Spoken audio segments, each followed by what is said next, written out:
Remue ménage. Remue ménage.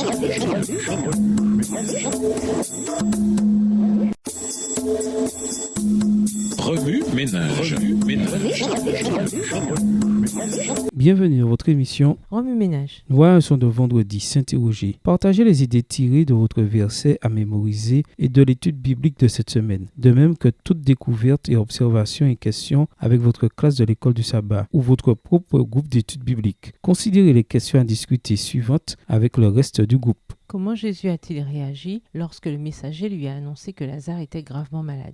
La réponse de Jésus était-elle inappropriée? Pourquoi? Que voulait dire Jésus lorsqu'il a dit à ses disciples « Il y a 12 heures dans le jour », n'est-ce pas? Voir Jean 9, verset 4. Que voulait dire Jésus par rapport à marcher pendant le jour et marcher pendant la nuit? Comment le fait de marcher pendant le jour nous donne-t-il l'assurance de la protection de Dieu? Quels autres textes de la Bible décrivent la mort par la métaphore du sommeil? Quelle façon cette métaphore évoque-t-elle la peur ou le réconfort? Une fois arrivé au sépulcre de Lazare, pourquoi Jésus a-t-il pleuré? Quelle preuve avons-nous dans Jean 11 que Marie et Marthe n'ont pas compris que Jésus était le Messie au sens plein du terme? Pourquoi Jésus a-t-il prié son Père au sépulcre de Lazare? N'avait-il pas la puissance en lui-même de ressusciter Lazare sans faire appel à son Père? De quelles deux façons opposées les témoins oculaires de la résurrection de Lazare ont-ils réagi? Comment ces deux mêmes réactions sont-elles possibles aujourd'hui? En quoi la résurrection est-elle plus qu'une théorie, une réalité pour vous? Au revoir. Et à demain si Dieu veut.